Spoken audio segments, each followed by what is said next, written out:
Well, hey everybody, welcome back to the channel. My name is Steven. This is Northwest Small Batch Brewing, and I don't really need this today, but got my beer. Woo, it's been a long day. I have been brewing all day, and this is a special brew. So those of you who don't know, I do a no chill, so I don't really hook up any kind of chilling equipment. And this particular beer I'm brewing, I did need to chill down the same day I brewed it, which is today as I'm filming this. So right now I have it in my fermentation chamber, aka my temperature cold freezer, and I'm letting that chill it down the rest of the way before I pitch yeast, etc. So it has been a long day. All right, where are we at? Brew talk today. Brew talk. I want to talk about Epsom salt, and this is coming up because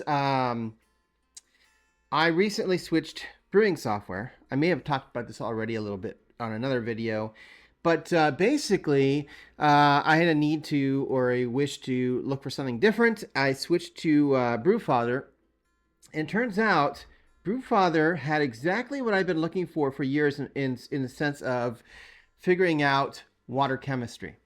I wanted something that was simple. I wanted to be able to just say, hey, I'm starting with distilled water or RO water, so basically a blank slate. And then I want to know, if I'm brewing this style of beer, what do you recommend I add for brewing or for water chemistry, for water additions? And just give it to me. How much of this? How much of that?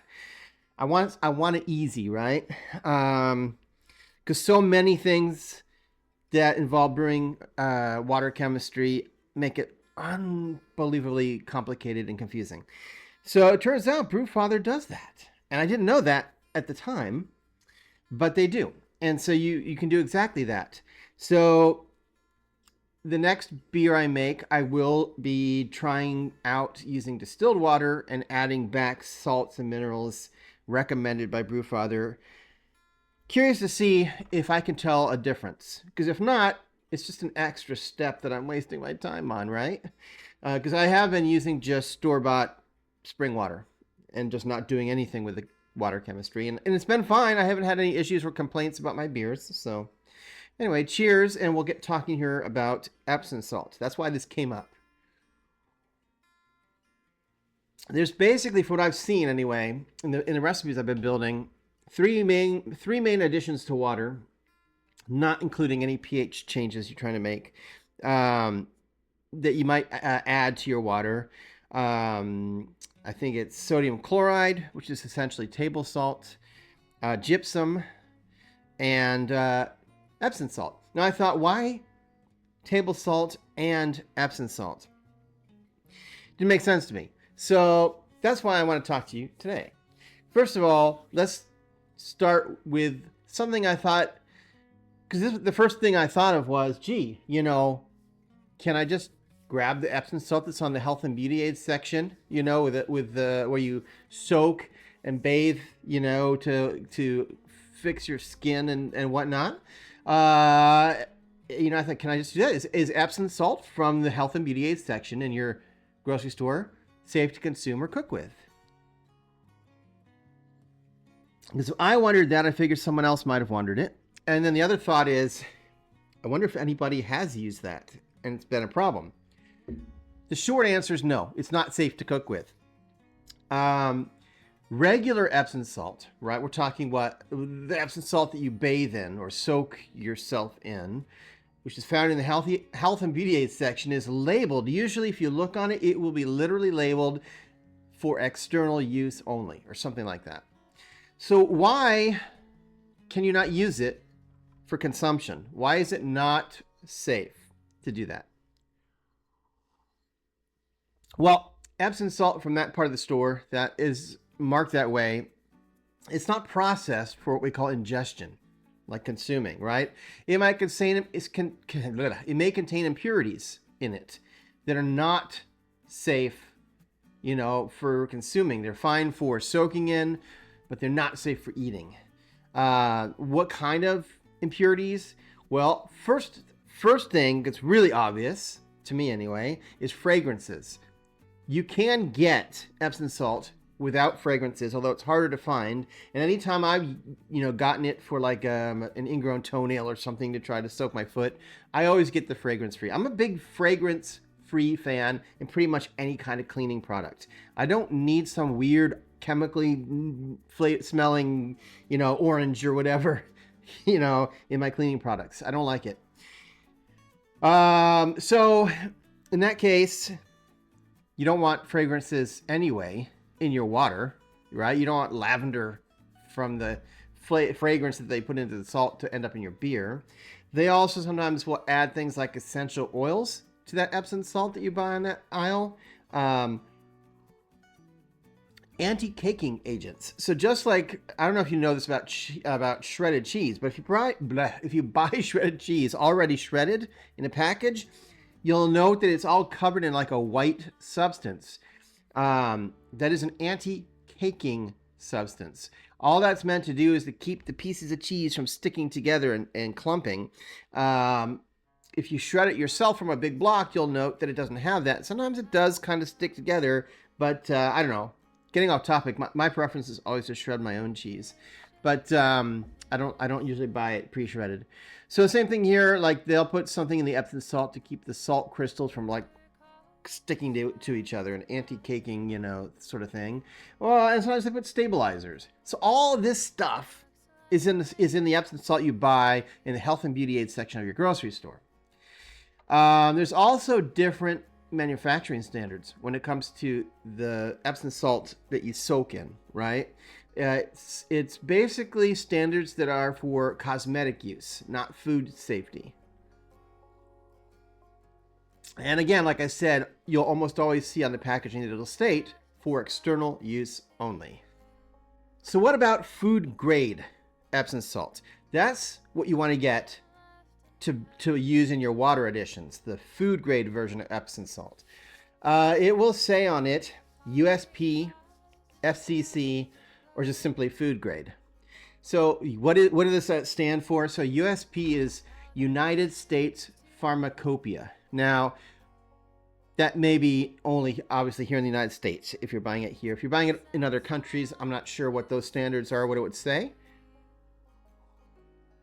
But I would hope it still would say something like food grade. And FCC stands for Food Chemical Codex. These are just little short these are different labels that all mean the same thing. They all just indicate that it is a food grade product. So what makes this type of Epsom salt safe for consumption? Well, first of all, it has to meet really strict purity standards when it comes to heavy metals and contaminants. And that is something you don't get in the, Epsom salt you buy for soaking your feet in. And you don't want that, heavy metal and contaminants in your beer. It is also produced in facilities that follow food handling and safety requirements. So they have to have, the people that handle that stuff have to have a certification that you get for food handling and safety. So it's usually labeled for things like cooking and baking, right? I'm talking about the food grade Epsom salt. For example, brewing beer, food grade Epsom salt is also used for firming up tofu. It's got other uses. It's a dietary supplement. It's actually a magnesium source. And I'm going to get to the whole confusion about it being called salt, Epsom salt, in a second here. But you're basically adding magnesium, this mineral, to your water. That's why you're using the Epsom salt, not to get saltiness, but to add that mineral. And then it's also used for a laxative. I won't go into the details of that, but I'm sure you can understand what that means. And of course, if you're using it for a laxative, I shouldn't even go there, but it's obviously for external use, not for down the throat. All right.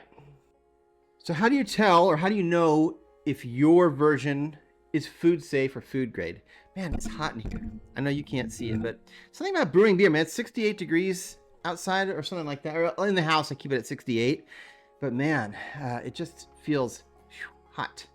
Anyway, so as I said, you look at the packaging. That's how you tell if it's food grade. It'll say right on the packaging that it's USP, FCC, food grade, safe for ingestion, and like I said, for laxative use.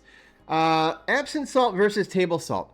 So let's talk about that, because that can be confusing too if you're not familiar with this stuff, right? You're thinking, well, what's the difference? They both say salt, so why do you need two different salt, things? Let's talk about the chemical composition of salt versus Epsom salt. So let's say table salt versus Epsom salt. Starting with Epsom salt. As I said before, Epsom salt is magnesium sulfate. So you're using it in your beer for the magnesium. You're getting that mineral.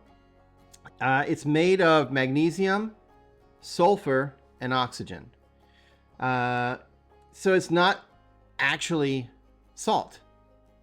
In the culinary sense, it is not salt. It is a mineral compound. So I know it's called Epsom salt, but it isn't salt. It's not. Okay?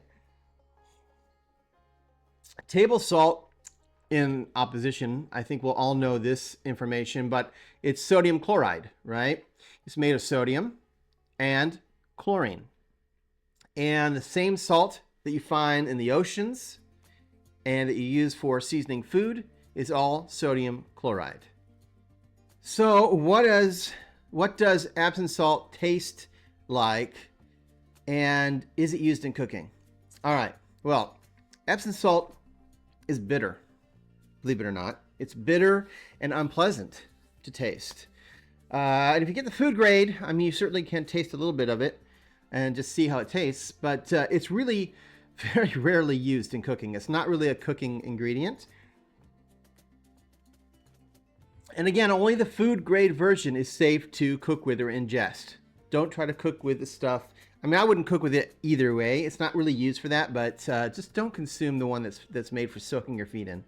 As I said, the food grade version is sometimes used in brewing beer for your water chemistry. It's used, again, as I said, for firming up tofu or acting as a laxative. Again, you want the food grade version for acting as a laxative because if it's going to go inside you, it needs to be food grade.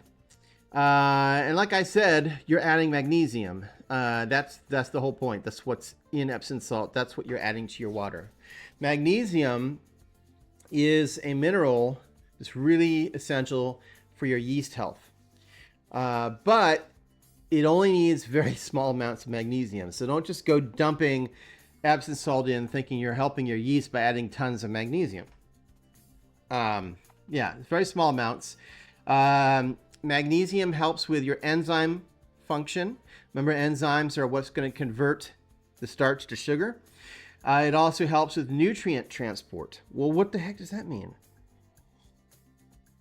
It just means it makes it easier for the yeast to utilize the yeast nutrient that you put in your beer. Assuming that you use yeast nutrient.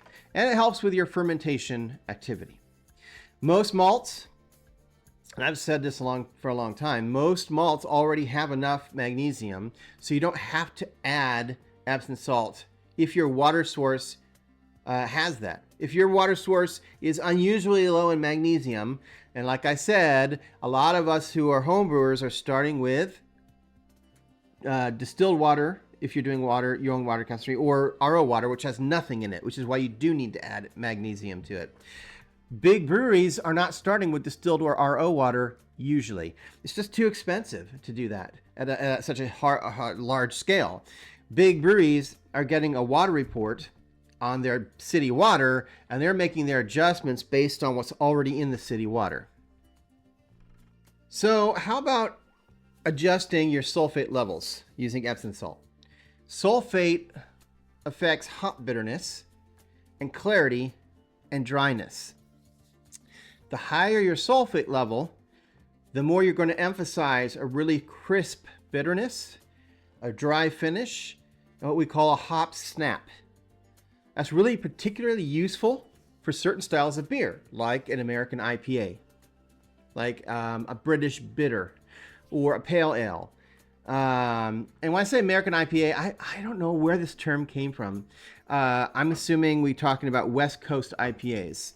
I have heard this term American IPA recently, and it is just weird how people really get stuck on these labels that don't really make sense. I'm assuming American IPA is just a West Coast IPA. Epsom salt is one of the options for raising your sulfate level in your beer without having to add calcium, which is, you can, that way you add your calcium separately if you really need it. So brewers adjust their magnesium and their sulfate when they want more sulfate, but not more calcium. How do you add more calcium? Remember at the beginning of the video, I said there was like a trifecta of things you add to water additions for the most part, right? You've got your Epsom salt. You've got your table salt, right? Your sodium chloride. And then you have gypsum. So if you do need to add calcium, you would add gypsum to your beer. Those are the three. I'm not saying there aren't sometimes others, but those are the three main ones you need usually for water chemistry. Anyway, I hope that helped. It wasn't too boring. I thought it was interesting. I don't think I've ever seen a video of anybody explaining to not use, the health and beauty aid version of the soaking version of Epsom salt in your beer. Anyway, I'll be back in another week for another beer. Maybe I'll have my beer done and I can bring that and show it to you. One way or another, I'll be back, and until then, keep on brewing. Cheers.